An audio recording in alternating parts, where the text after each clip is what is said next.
আল্লাহ তাআলা বলেন বিল মুমিনিনা রাউফুর রহিম। এমন রাসূল তোমাদের মধ্যে এসেছে যে তার মুমিন উম্মতের জন্য অতি সদয় পরম দয়ালু। এই জন্য উম্মতের প্রতি নবীর মায়া কত, মোহাব্বত কত, ভালোবাসা কত। বলে আসলে আমাকে আপনাকে ভালোবাসে কে? বলে বিপদ আপদ মুসিবতে পাশে থাকে যে। দুনিয়ার বিপদ আপদ মুসিবত কিছুই না, মূল বিপদ মুসিবত হলো কিয়ামতের দিন। বলে ওই দিন আমার আপনার পাশে যে থাকবে সে আমাকে আসলেই ভালোবাসে। বলে ওই দিনের অবস্থা কেমন হবে?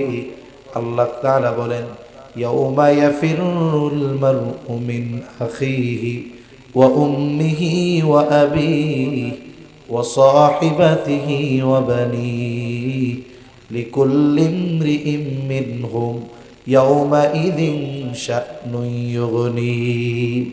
আল্লাহ তাআলা বলেন কিয়ামতের দিন ভাই ভাইয়ের থেকে পলায়ন করবে, ওয়া উম্মিহি ওয়া আবিহি পিতামাতার থেকে পলায়ন করবে, ওয়া সাহিবাতিহি ওয়া বানিহি স্ত্রী সন্তানদের থেকে পলায়ন করবে। প্রত্যেকটা মানুষ সেই দিন নিজের চিন্তায় বিভোর থাকবে। সবাই বলবে নাফসি নাফসি, সবাই নিজের চিন্তায় বিভোর। আমার আপনার নবীও চিন্তিত, তবে সবাই চিন্তিত নিজের নাজাতের জন্য, আর আমার আপনার নবী চিন্তিত উম্মতের নাজাতের জন্য। সব নবী জান্নাত অভিমুখে রওনা হয়ে যাবে, জান্নাতের দরজায় পৌঁছায় যাবে, কিন্তু দরজা বন্ধ। বলা হবে কি ব্যাপার, দরজা খোলো না কেন? বলবে যিনি আসলে খোলা হবে তিনি আসেন নাই। কোথায় তিনি? বলে তিনি হাসরের ময়দানে কি করে? বলে নবী উম্মতের জন্য পেরেশান, এক জায়গায় স্থির থাকবেন না।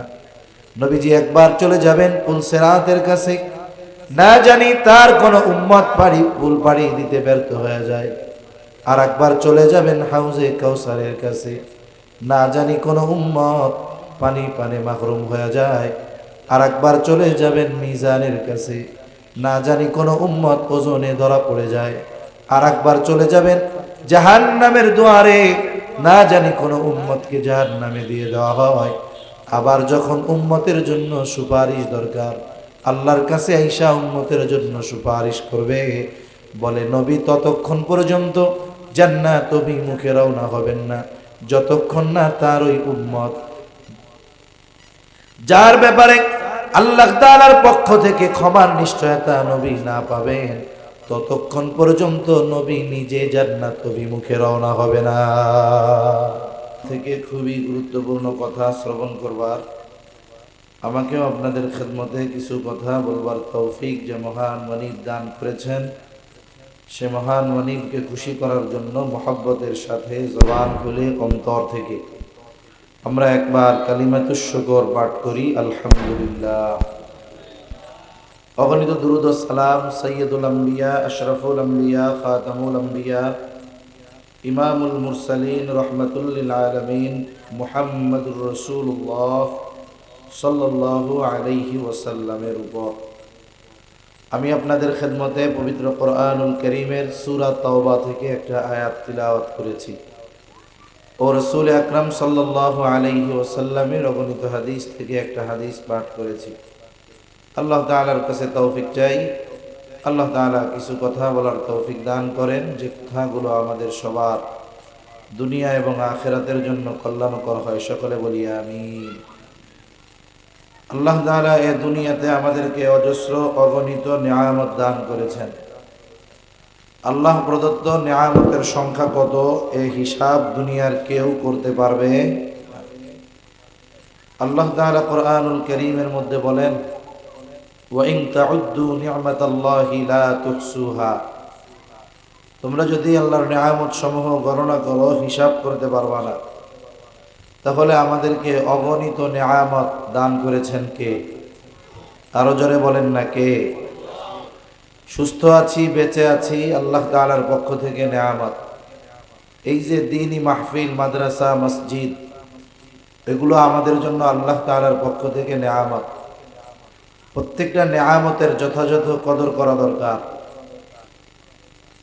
কারণ বান্দা যখন নেয়ামতের কদর না করে, আল্লাহ তাআলা প্রথমে কি করেন? বলে প্রথমে তো আল্লাহ তাআলা ওই নেয়ামত থেকে ওই নাশকর গোজার ব্যক্তিদেরকে বঞ্চিত করেন, তার মানে নেয়ামত ছিনিয়ে নেন। এরপরে কি হয়? বলে নেয়ামত তো ছিনায় নিছে নাশকরির কারণে, আর এই নাশকরির কারণে আল্লাহ সুবহানাহু ওয়া তাআলা কঠিন শাস্তি প্রদান করেন।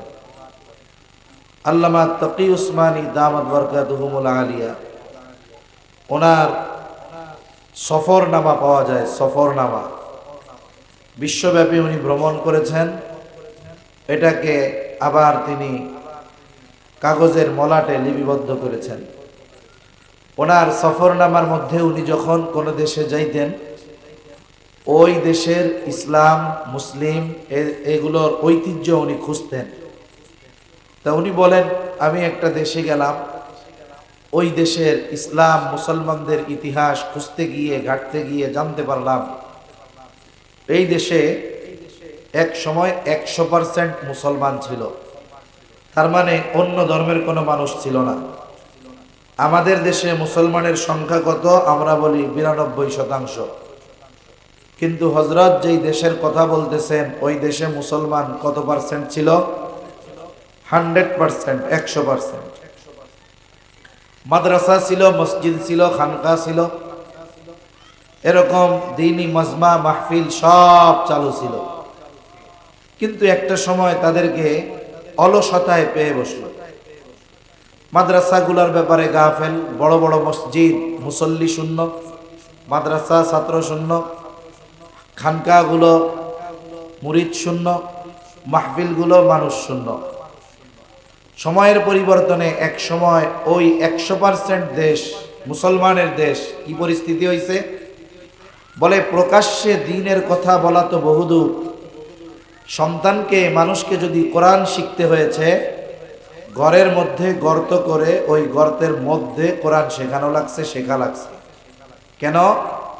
বলে যদি বাহিরে আওয়াজ যায়, সরকারের লোক সেটিং করা আছে, আওয়াজ গেলে ধরে নিয়ে যাবে, মৃত্যুদণ্ড পর্যন্ত হয়ে যেতে পারে। চিন্তা করেন, একটা দেশ একটা সময় 100% মুসলমান ছিল, সব ছিল, কিন্তু এই নেয়ামতের কদর না করার কারণে একটা সময় প্রকাশ্যে আল্লাহর নাম নেওয়াও তাদের জন্য জানের জন্য হুমকি ছিল। এজন্য এখনো আল্লাহ তাআলার পক্ষ থেকে আমাদের প্রতি নেয়ামত যে আমরা দ্বীনের কথা ওপেনে বলতে পারতেছি, মসজিদ মাদ্রাসাগুলো আছে।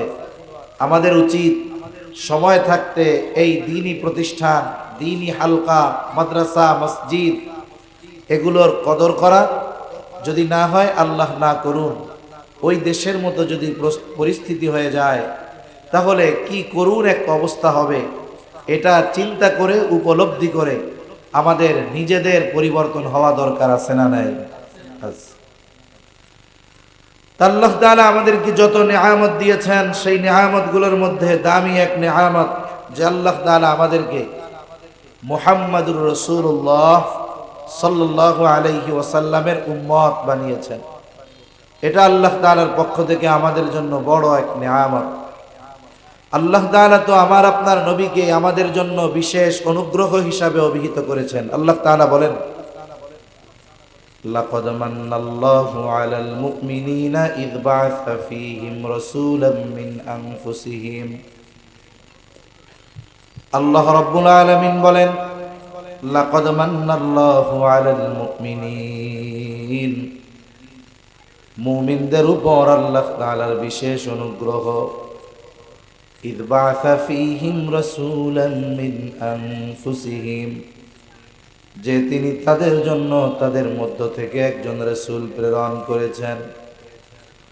আল্লাহ রাব্বুল আলামিন রাসূলুল্লাহ সাল্লাল্লাহু আলাইহি ওয়াসাল্লামকে আমাদের জন্য বিশেষ অনুগ্রহ হিসাবে অভিহিত করেছেন। এই আয়াতের তাফসীরে মুফাসসিরিনে কেরাম বলেন যে যদিও নবী মুমিনদের জন্য বিশেষ অনুগ্রহ, তবে নবীজির কল্যাণে শুধু মুমিনরা উপকৃত হয় এমনটা নয়। বলে আমার আপনার নবীর দ্বারা গোটা সৃষ্টি জগতের সকলেই উপকৃত হয়। কাফের উপকৃত হয়, বেঈমান নাস্তিক ইসলাম বিদ্বেষী দুনিয়ায় উপকৃত হয়েছে, হচ্ছে, হবে। বলে কিয়ামতের দিন কাফেররা আমার আপনার নবীর মাধ্যমে উপকৃত হবে। কেননা আল্লাহ তাআলা আমার আপনার নবীকে গোটা সৃষ্টি জগতের জন্য রহমত হিসাবে অভিহিত করেছেন। আমার আপনার নবী হলেন গোটা সৃষ্টি জগতের জন্য রহমত। পবিত্র কোরআনুল কারীমের সর্বাধিক পঠিত সূরার নাম হলো সূরা ফাতিহা। সূরা ফাতিহার শুরুতেই আল্লাহ তাআলা বলেন আলহামদুলিল্লাহি রাব্বিল আলামিন। সকল প্রশংসা আল্লাহর জন্য। সব প্রশংসা কার? সব প্রশংসা আল্লাহর জন্য। বলে আল্লাহকে, বলে রব্বুল আলামিন। একসাথে যদি পড়ে আলহামদুলিল্লাহি রাব্বিল আলামিন, বলে যিনি হলেন জগৎ সমূহের রব আল্লাহ তাআলা। আলম এক বচন, আলামিন বহু বচন। তার মানে আল্লাহ তাআলা জানায়া দিলেন তিনি শুধু পৃথিবী নামক এই জগতের রব নয়, বরং যত জগৎ আছে সব জগতের রবকে। আমরা এখন মাঝে মধ্যে অনেক খবরে অবাক হই। কি খবর? বলে মহাকাশ নিয়ে গবেষণা করে পৃথিবীর যতগুলো সংস্থা আছে এর মধ্যে সবচাইতে উন্নত নাসা।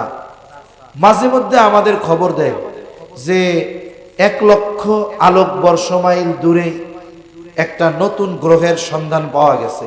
গ্রহ মানে নতুন জগতের সন্ধান পাওয়া গেছে। সারা পৃথিবীর মানুষ অবাক হয়ে যায়, হতবাক হয়ে যায়।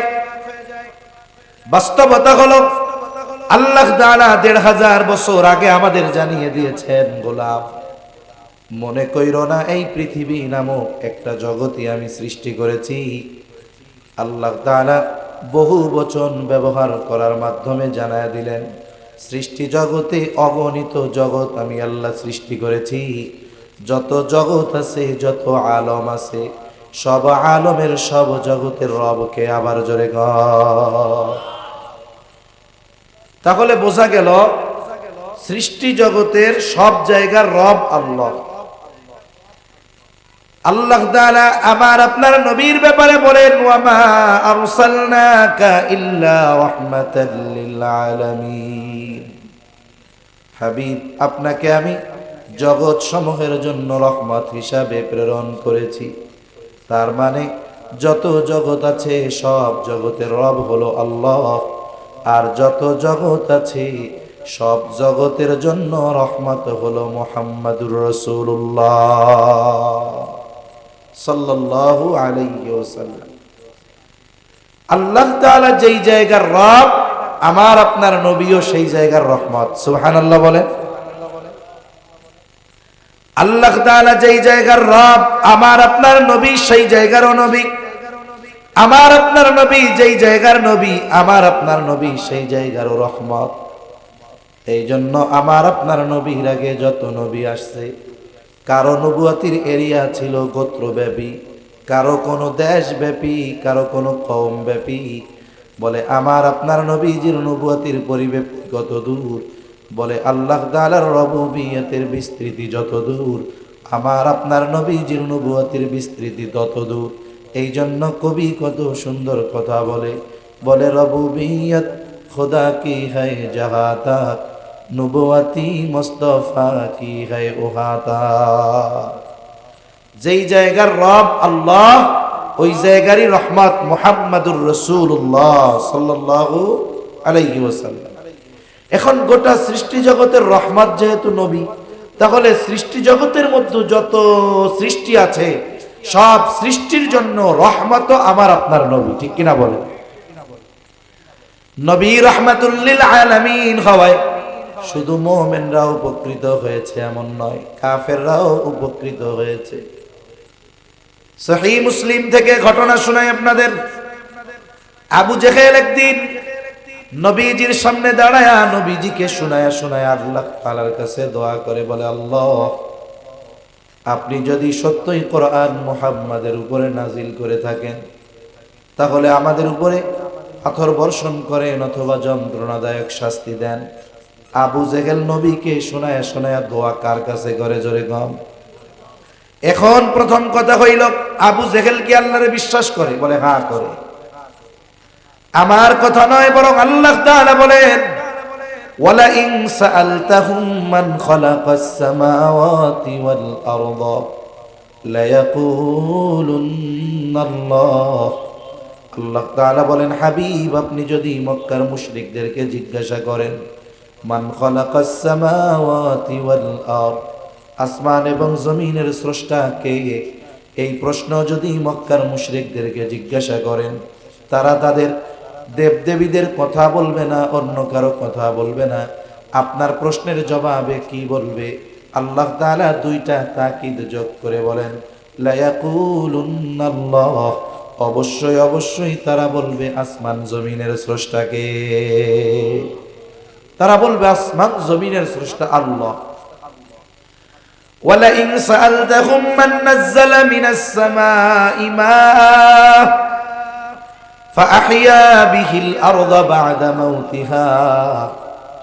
আপনি যদি মক্কার মুশরিকদের কাছে জানতে চান, জিজ্ঞাসা করেন, মান নাযালা মিনাস সামাই মাআ, কে আসমান হতে পানি বর্ষণ করে, শুধু তাই না, ফাআহইয়া বিহিল আরদা বা'দা মাউতিহা, ওই বর্ষিত পানির দ্বারা মৃত জমিনকে কে পুনরুজ্জীবিত করে।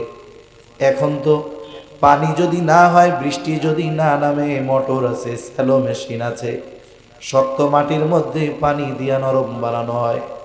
একটা সময় তো এইগুলা কিছুই ছিল না।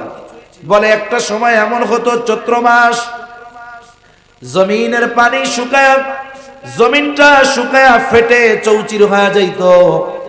ওই শক্ত জমিনের শক্ত মাটি দিয়া যদি কাউরে আঘাত করা হতো, মাথা ফেটে যেত। বলে ওই জমিনে ফসল হওয়া ছিল অসম্ভব। কিন্তু আল্লাহ তাআলা যখন আসমান থেকে একটু পানি মাটির উপরে ঢাইলা দিতেন, মুহূর্তের মধ্যে মাটি নরম হয়ে যাইত। ওই মরা জমিন, ফসল উৎপাদনের অনুপযুক্ত জমিন, আসমানওয়ালার আসমানি পানি পায়া সাথে সাথে নরম হয়ে ফসল উৎপাদনের উপযুক্ত হয়ে যায়। আল্লাহ বলেন, জিজ্ঞাসা করেন এগুলো কে করে। আল্লাহ তাআলা বলেন, আপনার এই প্রশ্নের জবাবে কি বলবে? বলে লায়াকুলুন্নাল্লাহ, অবশ্যই অবশ্যই তারা বলবে এগুলো যিনি করেন তিনি কে। জবান খুইলা গো, আরো জোরে বলেন না কে। বলে আসমান হতে পানি দেয় আল্লাহ, এই বর্ষিত পানির দ্বারা মৃত জমিন জীবিত করে আল্লাহ। আর এক জায়গায় আল্লাহ তাআলা বলেন, ওয়ালা ইন সাআলতাহুম মান খালাকাহুম, আপনি যদি তাদেরকে জিজ্ঞাসা করেন তাদেরকে কে সৃষ্টি করেছে, তারা বলবে না এমনিই হয়ে গেছি, দেবদেবী বানাইছে।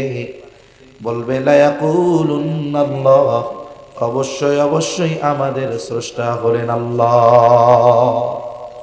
এই বিশ্বাসগুলো কাদের? বলেন মক্কার মুশরিকদের। কাদের বলেন? তাহলে ওরা বিশ্বাস করে আসমান জমিন আল্লাহ বানাইছে, বৃষ্টি আল্লাহ দেয়, জমিন থেকে ফসল উৎপাদন আল্লাহ করে, বলে আমাদেরও আল্লাহ বানিয়েছেন। এরপরেও কেন ওরা কাফের?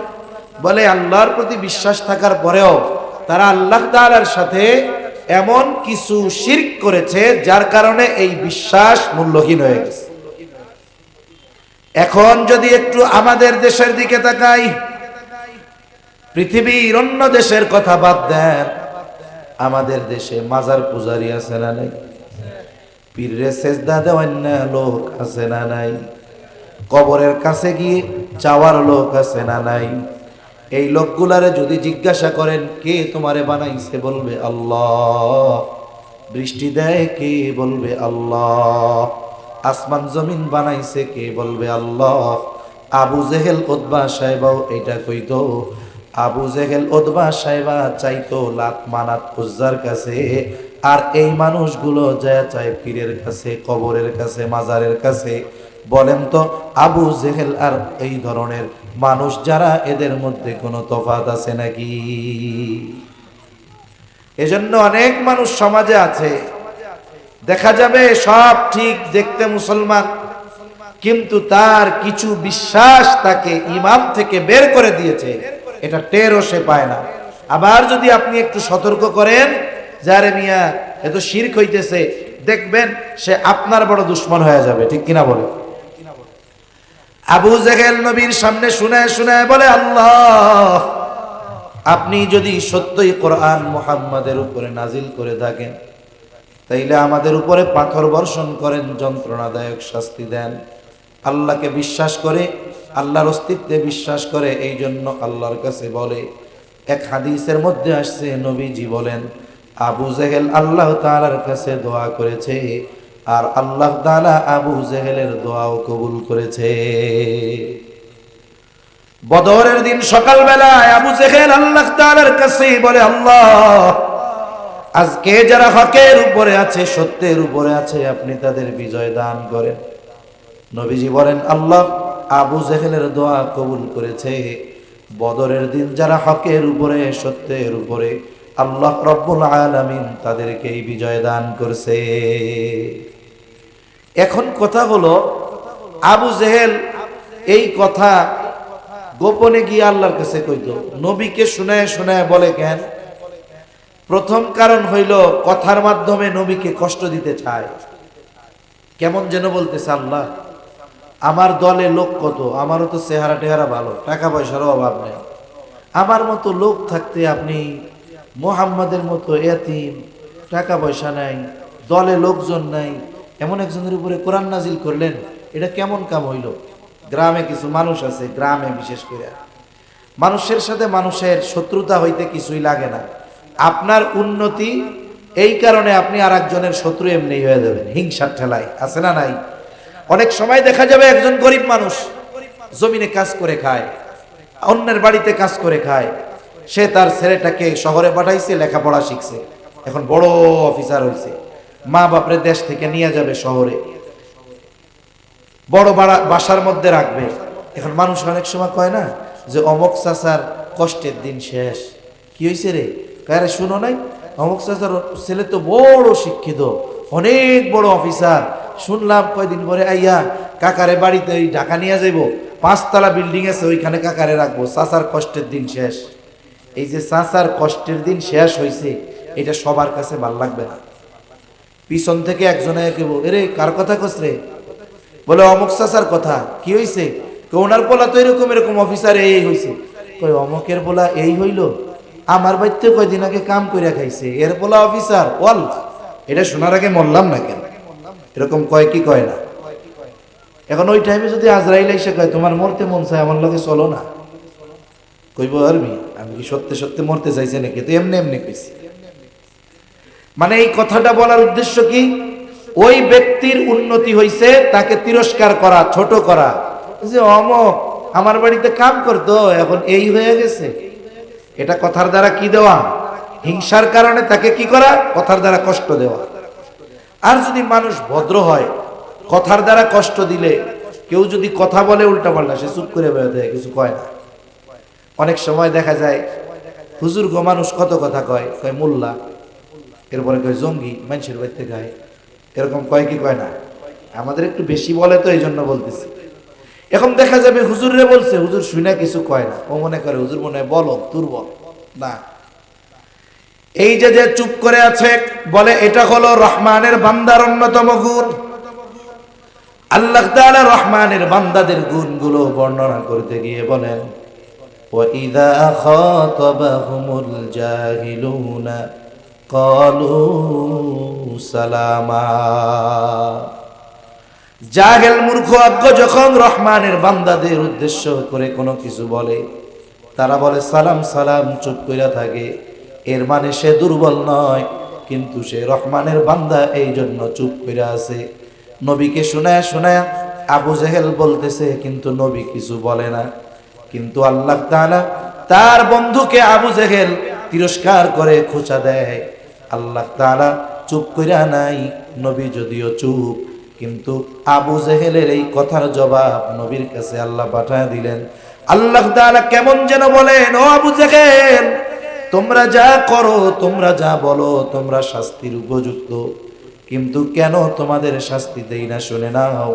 আল্লাহ তাআলা আমার আপনার নবীর জবান দিয়ে বের করে বলে, হাবিব, ওরা শাস্তির উপযুক্ত, তবে কেন শাস্তি দেই না?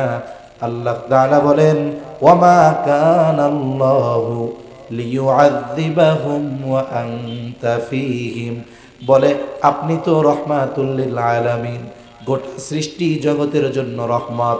আল্লাহ তাআলা আমার আপনার নবীর আগে যখন কোন অবাধ্য উম্মতকে শাস্তি দেওয়ার ইচ্ছা করেছেন, আগে আল্লাহ তাআলা ওই এলাকার যিনি নবী রাসূল তাকে আগে নিরাপদ এলাকায় সরায় নিয়েছেন, এরপরে আযাব দিয়েছেন। ওনার নবুয়তের এরিয়ার বাইরে নিয়ে গেছেন, এরপরে শাস্তি দিয়েছেন। বলে আপনি তো গোটা সৃষ্টি জগতের জন্য রহমত, একটা ইঞ্চি জায়গা সৃষ্টি জগতে নাই যেই জায়গার রহমত আপনি না, আপনারে কোথায় আমি সরায় নিব? এই জন্য আপনি যতক্ষণ তাদের মধ্যে আছেন, শুধুমাত্র আপনার সম্মানার্থে আমি তাদের আযাব দেই না। নবী তিলাওয়াত করে আবু জাহেলকে শোনায় দিয়েছে যে তোমরা যে শাস্তি যা চাও তার উপযুক্ত, কিন্তু কেন আল্লাহ দেয় না জানো? আমার কারণে তোমরা নগদে শাস্তি পাইতেছো না। নবীজি দোয়াও করে গেছে, আল্লাহ, পাপের কারণে অতীতের উম্মতদের মতো আমার উম্মতকে আপনি সমূলে ধ্বংস করবেন না। এজন্য পাপ ওই জাহেলিয়াতের সময়ের চাইতে আমাদের সমাজে এই দুনিয়ায় কম হয় না, কিন্তু আল্লাহ তাআলার কাছে নবীজির দোয়া, এই দোয়ার বরকতে হালকা পাতলা আল্লাহ সাইজ করে, কিন্তু সমূলে ধ্বংস করে দেয় না। ঠিক কিনা বলে? এই নবী গোটা সৃষ্টি জগতের সকলের জন্য রহমত। আল্লাহ তাআলা তার দিলটাকে দয়া মায়া দিয়ে ভরপুর করে দিয়েছেন। এই জন্য তার উম্মতের প্রতি তার বেশি মায়া, বিশেষ মায়া। আমাদের প্রতি নবীর ভালোবাসা মোহাব্বত কত বেশি! লম্বা কথা হয়ে যাবে, একটা দুইটা উপমা দেই। আমাদের প্রতি নবীর ভালোবাসা কত বেশি!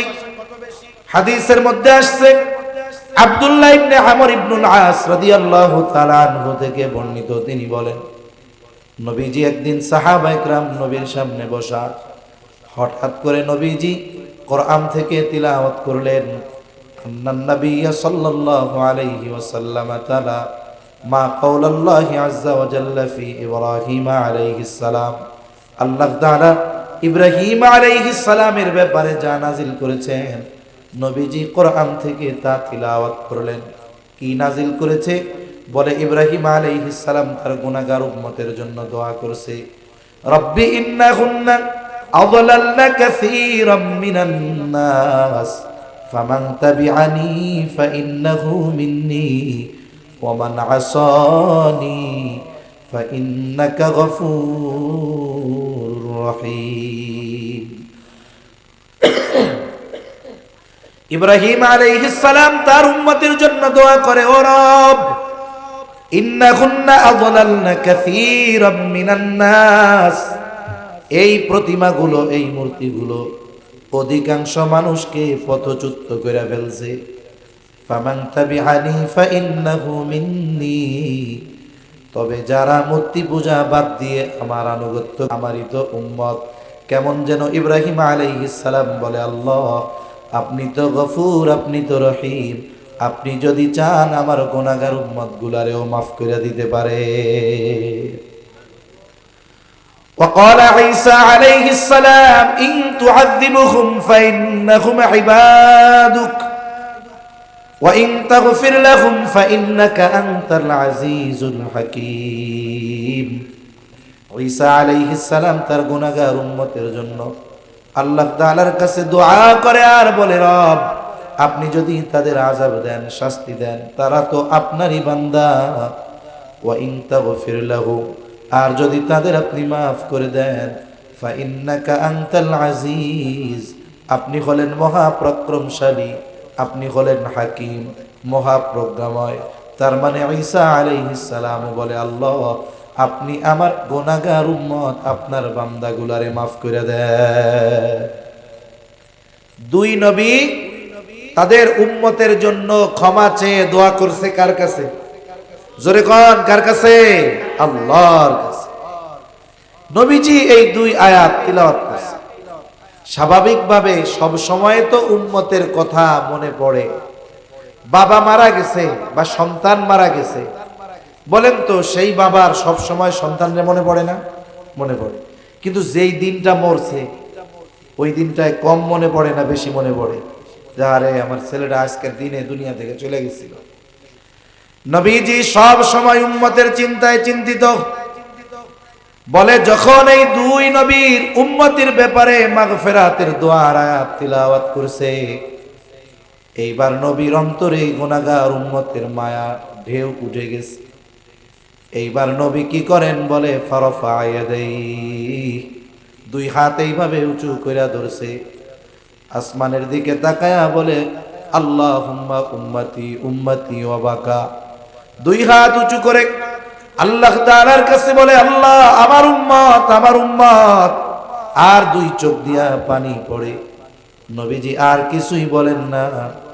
এইবার নবী কিছু যদিও নাও বলে, কিন্তু মূলত কি বলতে চায় আল্লাহ তাআলা জানেন কি জানেন না? আল্লাহ তাআলা সব জানেন। এরপরেও জিবরাইল আলাইহিস সালামকে বলে জিবরাইল যাও, আমার হাবিব মুহাম্মদ কান্না করে কেন? যদিও আমি কান্নার কারণ জানি, তুমি তার কাছে জিজ্ঞাসা করো। জিবরাইল আলাইহিস সালাম চলে আসছে, এসে বলে আপনি কান্না করেন কেন? যদিও আপনার কান্নার কারণ আল্লাহ তাআলা জানে, এরপরেও আপনার মুখে শুনতে চাই। নবী জিবরাইল আলাইহিস সালামকে সব খুলে বললেন, উম্মতের নাজাতের চিন্তা, মাগফিরাতের চিন্তা। জিবরাইল আলাইহিস সালাম গিয়ে বলে আল্লাহ আপনার হাবিবের কান্নার কারণ হলো তার উম্মতের জন্য ক্ষমা। আল্লাহ তাআলা বলে জিবরাইল যাও মুহাম্মদকে গিয়া জানায় দাও আমি অচিরেই তাকে তার উম্মতের ব্যাপারে সন্তুষ্ট করব, তাকে তার উম্মতের ব্যাপারে আমি অসন্তুষ্ট করব না। পবিত্র কোরআনুল কারীমের একটা সূরা, সূরার নাম হলো সূরাতুদ দুহা। এই সূরার মধ্যে আল্লাহ তাআলা আমার আপনার নবীকে কিছু সান্ত্বনা দিয়েছেন। এর মধ্যে একটা কথা আল্লাহ তাআলা বলেন, ওয়ালা সাউফা ইউতিকা রাব্বুকা ফাতারদা, বলে আপনার রব আপনাকে অচিরে এমন কিছু দিবে আপনি খুশি হয়ে যাবেন।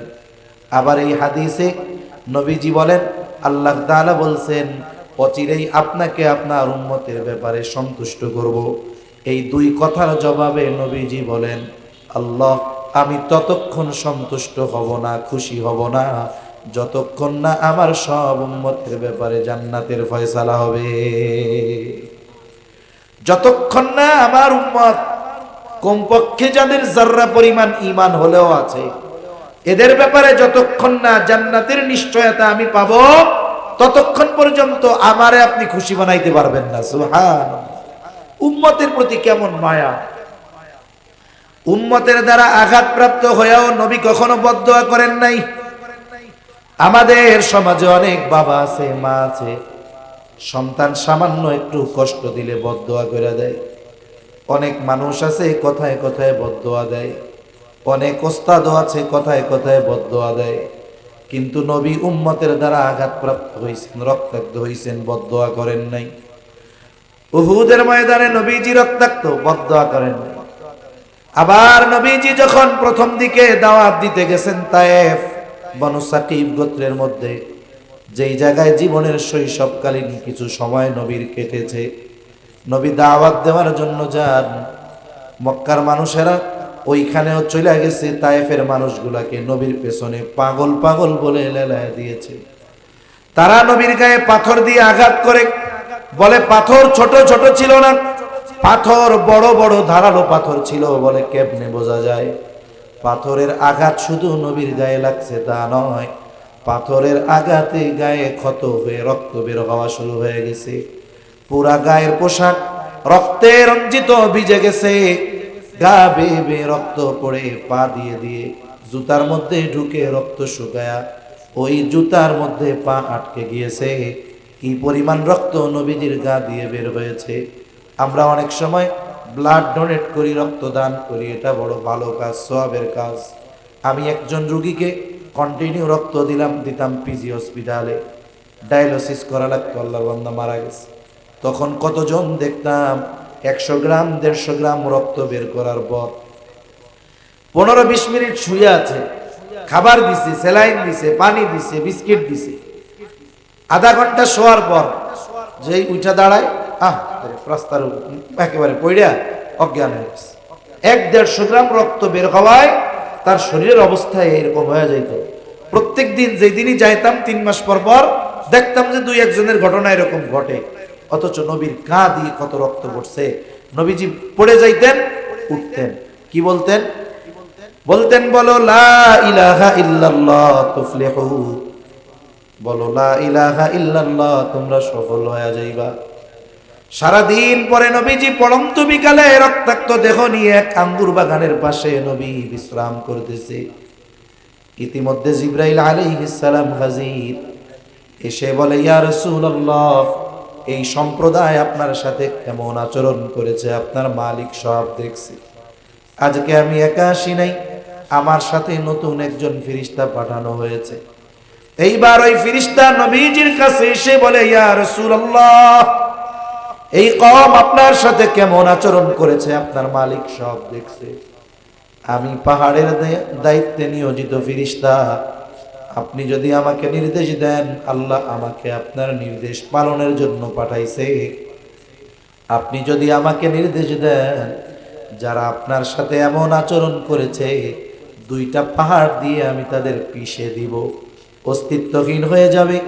এখানে মানব বসতি ছিল, কেউ জানতে পারবে না। হায়রে, আমার আপনার নবী প্রতিশোধ পরায়ণ ছিলেন না, কিন্তু আমরা তো তুচ্ছ কারণে মানুষ খুন করতে দ্বিধাবোধ করি না, ঠিক কিনা বলে? এমন এমন ঘটনা শুনি, বলে পানের 5 টাকা পায়, চাইছে কেন? এর লেগে মেরে ফেলছে। 2 টাকার জন্য মানুষ মেরে ফেলে। এমন এক জামানা চলতেছে, মানুষের মধ্যে ক্ষমার গুণ নাই বললেই চলে। আমরা সবাই প্রতিশোধ পরায়ণ হয়ে গেছি, কিন্তু নবী প্রতিশোধ পরায়ণ ছিলেন না। বরং কেউ যদি নবীকে ব্যক্তিগতভাবে কষ্ট দিত, নবীর কাছে ক্ষমা চাইলে নবীজি মাফ করে দিতে। মনে রাখবেন, প্রতিশোধের নেশায় যারা বুঁদ হয়ে থাকে এরা অন্তরে শান্তি পায় না, কিন্তু যারা ক্ষমা করতে পারে এদের দিল থাকে অনেক উদার। এজন্য ক্ষমাযোগ্য অপরাধ যেগুলো, ব্যক্তিগতভাবে যদি আমার সাথে কেউ অন্যায় করে, আমি চেষ্টা করব মাফ করে দিতে। এতে কি হবে? বলে আমার দিল পরিষ্কার থাকবে। নবীজির কাছে যখন এই কথা ফেরেশতা বলছে, নবীজি আরাম করতেছিলেন। এই কথার পরে নবীজি উঠে বসলেন।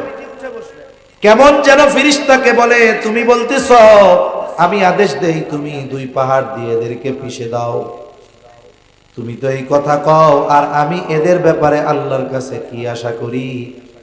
বাল আরজু আন ইয়াখরুজাল্লাহু মিন আসলাবিহিম মান ইয়াবুদুল্লাহা ওয়াহদাহু ওয়া লা ইউশরিকু বিহি শাইআ। নবীজি বলেন, আমি আল্লাহর কাছে এদের ব্যাপারে প্রতিশোধের আশা তো করি না, বরং আশা করি যে আল্লাহ তাআলা হয়তো এদের মধ্য থেকে এমন সম্প্রদায় বের করবে, এমন এক কওম বের করবে যারা এক আল্লাহর ইবাদত করবে, তার সাথে শরীক করবে না। একটা মানুষের অন্তরে কত মায়া, মোহাব্বত, ভালোবাসা থাকলে রক্ত এখনো গায়ে লেগে আছে, যাদের মাধ্যমে রক্তাক্ত হলো তাদের উপরে তো প্রতিশোধ নেনই নাই, বরং আশা করতেছেন এরা হয়তো বুঝে নাই, কিন্তু এদের মধ্য থেকে আল্লাহ হয়তো এমন কাউকে বের করবে যারা আল্লাহর ইবাদত করবে, আল্লাহর সাথে শিরিক করবে না। অনেক হাদিস বলা যাবে, অনেক ঘটনা বলা যাবে উম্মতের প্রতি নবীর ভালোবাসার। সব কিছু বাদ দেন, আল্লাহ তাআলা আমাদেরকে জানায় দিয়েছেন নবী আমাদের কেমন ভালোবাসে। আল্লাহ তাআলা কোরআনুল কারীমের মধ্যে বলেন, লাকাদ জাআকুম রাসূলুম মিন আনফুসিকুম আজিজুন আলাইহি মা আনিতুম হারিসুন আলাইকুম বিল মুমিনিনা রাউফুর রহিম। আল্লাহ তাআলা বলেন, তোমাদের মধ্য থেকে এমন একজন রাসূল এসেছে। বলে কেমন সেই রাসূল? চারটি গুণ আল্লাহ তাআলা রাসূলের এখানে বর্ণনা করে। এক নম্বর বলেন আজিজুন আলাইহি মা আনিতুম। নবীজি বলেন, আল্লাহ তাআলা বলেন তিনি হলেন আজিজ, মানে সমব্যথী। তার মানে উম্মত যেটাতে কষ্ট পায়, তোমাদের জন্য যেটা কষ্টের সেটা তার জন্য কষ্টের।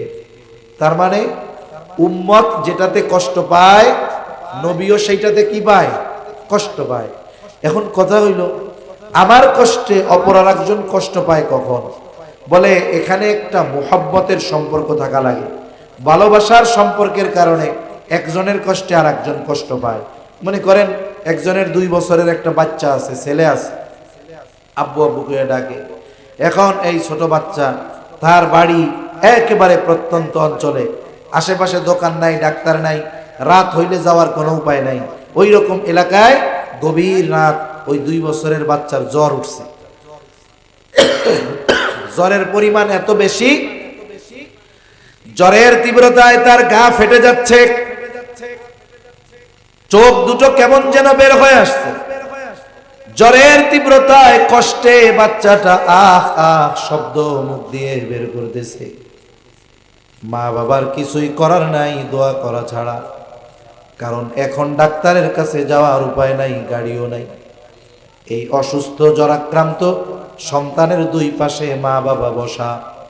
বলেন তো, অসুস্থতার কারণে এই সন্তান যত কষ্ট পায়, অসুস্থ সন্তানের পাশে বসে থাকা মা বাবা ওই সন্তানের চাইতে কষ্ট কম পায় না বেশি পায়? কেন পায়? বলে এই যে সন্তান যে ভালোবাসার কারণে কষ্ট পায়। আপনার সন্তান অসুস্থ হইলে তো আমার কষ্ট ওইরকম লাগবে না, আমারটা হইলে আপনারও লাগবে না, এটাই বাস্তবতা। কিন্তু আমারটা হইলে আমার লাগবে, আপনারটা হইলে আপনার লাগবে। কেন? বলে সন্তান না, মুহাব্বতের কারণে এই কষ্ট বেশি অনুভব হয়। হয়তো মা বাপ মনে মনে আল্লাহর কাছে বলবে, আল্লাহ এই অসুস্থতা আমারে দিয়ে আমার ছেলেটাকে সুস্থ করে দেন। মা বাবা সন্তানকে কত ভালোবাসে, বলে তার চাইতে নবী অগণিত গুণ বেশি তার উম্মতকে ভালোবাসে। মা বাবা যেমন মুহাব্বতের কারণে সন্তানের কষ্টে কষ্ট পায়, অনুরূপভাবে মুহাব্বত ভালোবাসার কারণে উম্মতের কষ্টে নবীও কষ্ট পায়। এই কথাই আল্লাহ তাআলা বলেন, তিনি হলেন আজিজ, সমব্যথী, তোমাদের কষ্টে তিনি কষ্ট পান। এরপরে বলেন হারিসুন আলাইকুম, নবীজি হলেন কল্যাণকামী, কল্যাণকামী। নবী সব সময় উম্মতের কল্যাণের চিন্তা করতেন। হাদিসের মধ্যে আসছে, নবীজি বলেন আল্লাহ তাআলা প্রত্যেকটা নবীকে তার উম্মতের ব্যাপারে একটা বিশেষ দোয়া করার সুযোগ দিয়েছে এবং ওই দোয়া কবুলের ব্যাপারে প্রতিশ্রুতি দিয়েছে। বলে সব নবী দুনিয়ায় তার উম্মতের ব্যাপারে ওই দোয়াটা করে ফেলছে, কিন্তু আমি ওই দোয়াটাকে সংরক্ষণ করে রাখছি। বলে কেন? বলে কিয়ামতের দিন ওই দোয়াটাকে আমি আমার উম্মতের জন্য সুপারিশ হিসাবে আল্লাহর কাছে করব। কেন? বলে যদি দুনিয়ায় ওই দোয়া কইরা ফেলি, ওর চাইতে আখিরাতে যদি উম্মতের জন্য ওই দোয়া করা হয়, ওটা উম্মতের জন্য বেশি কল্যাণকর হবে। বিদায় দুনিয়ায় ওই দোয়া না করে নবীজি আখিরাতের জন্য জমা করে রাখছেন। এরপরে আল্লাহ তাআলা বলেন, শুরুতে একটা আয়াতের অংশ বলেছিলাম, লাকাদ মান্নাল্লাহু আলাল মুমিনিন। নবী হলেন যারা ঈমানদার তাদের জন্য বিশেষ অনুগ্রহ। এই জন্য আল্লাহ জানায় দেন, যারা মুমিন উম্মত তাদের প্রতি নবীর ভালোবাসাটাও একটু স্পেশাল। এই স্পেশাল ভালোবাসার কথা বর্ণনা করতে গিয়ে আল্লাহ তাআলা বলেন, বিল মুমিনিনা রাউফুর রহিম। মুমিন উম্মতদের ব্যাপারে নবী হলেন রাউফুর রহিম। রাউফ আল্লাহ তাআলার গুণবাচক একটি নাম, রহিম আল্লাহ তাআলার গুণবাচক নাম। বলেন তো, পৃথিবীর কোন মানুষ, কোন সৃষ্টি রাউফুর রহিম হতে পারে? জোরে বলেন, হতে পারে? পারে। কিন্তু আমাদের দেশে কিছু ভণ্ড আছে, হায় রে হায়, নামের আগে 60-65টা লকব।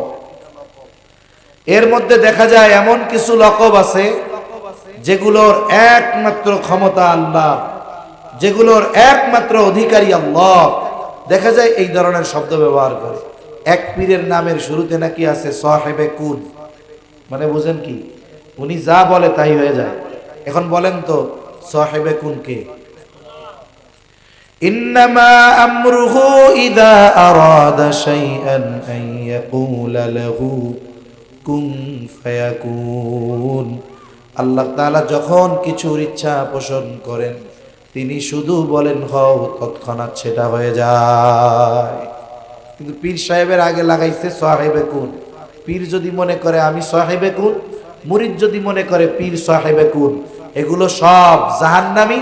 ওগুলো আর আবু জেহেলের মধ্যে কোনো তফাৎ নাই।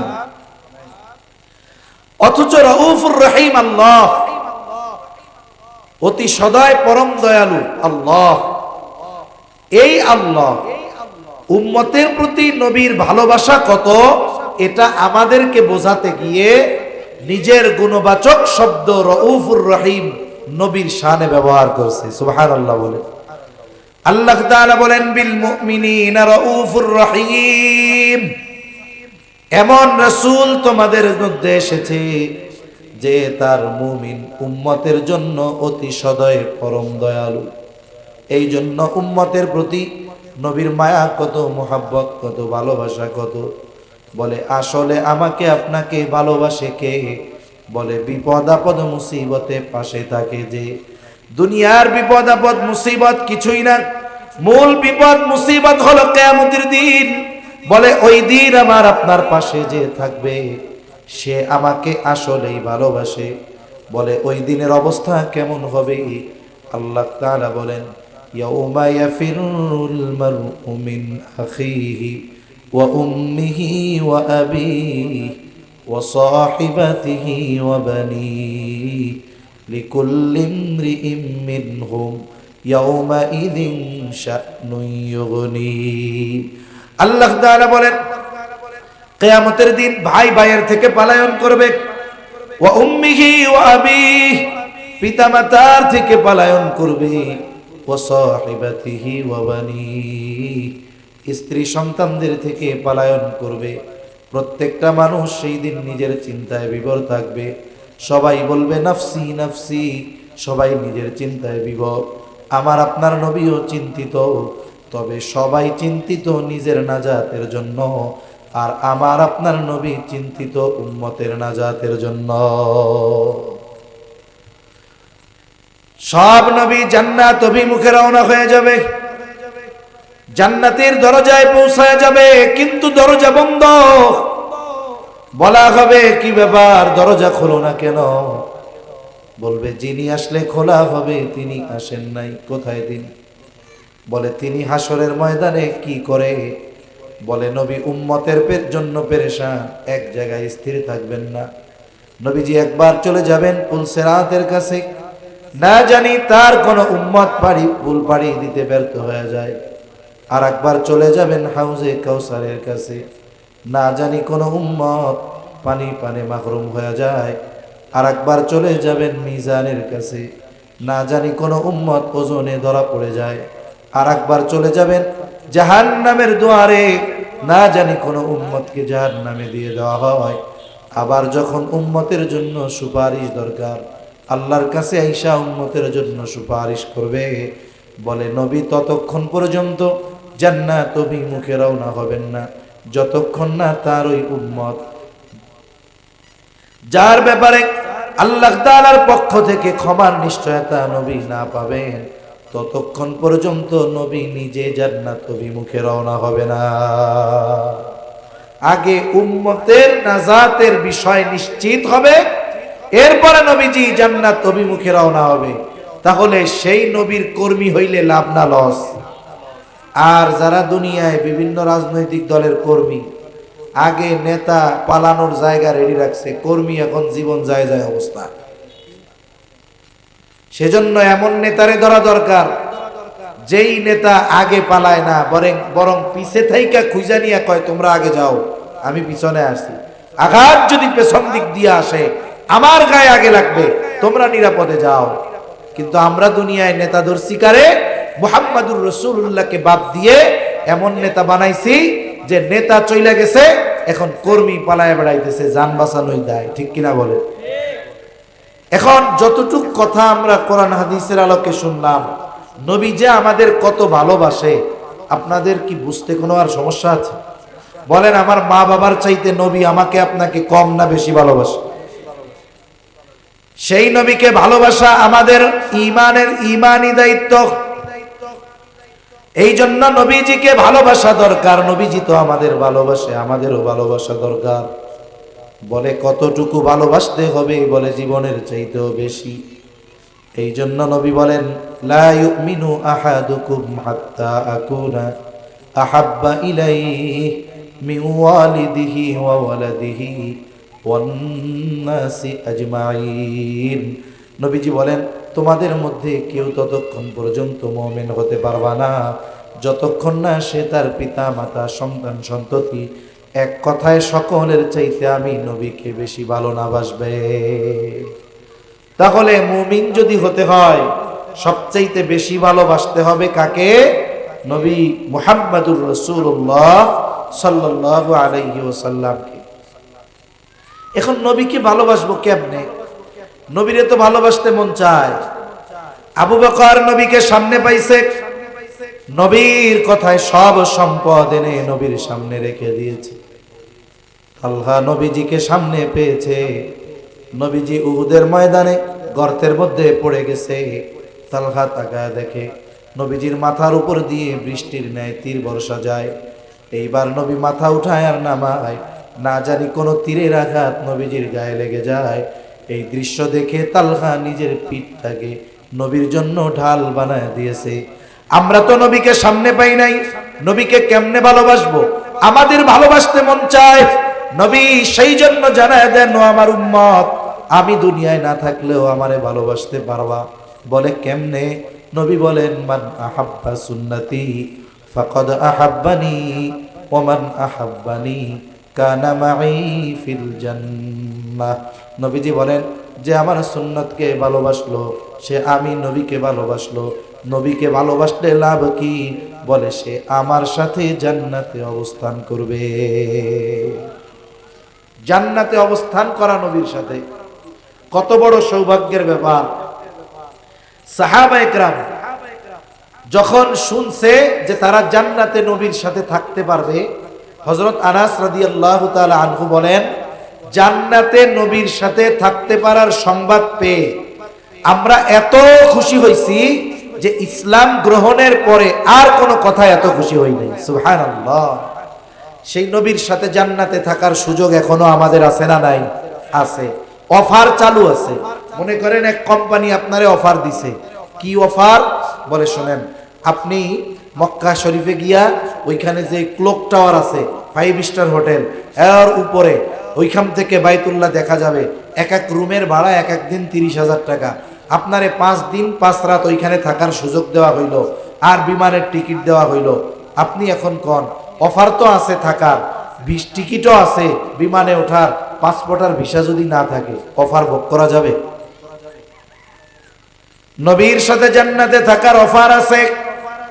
বলে সৌদি আরবের ওই অফার, 5 স্টার হোটেলে গিয়া কাবা ভিউ উমরা করতে পারবেন কেমনে? বলে সৌদি আগে যাওয়া লাগবে। জান্নাতে যদি নবীর সাথে থাকতে হয় অফার আছে, তবে আগে জান্নাতে তো যাওয়া লাগবে। বলে জান্নাতে কে যাবে? নবী তাও জানায় দেয়। নবীজি বলেন, কুল্লু উম্মতি ইয়াদখুলুনাল জান্নাতা ইল্লা মান আবা। নবীজি বলেন, আমার সব উম্মত জান্নাতে প্রবেশ করবে, আবা উম্মত ছাড়া। জিজ্ঞাসা করা হলো, ইয়া রাসূলুল্লাহ, আবা উম্মত কারা? নবীজি বলেন, মান আতাআনি দাখালাল জান্নাহ ওয়া মান আসানি ফাকাদ আবা।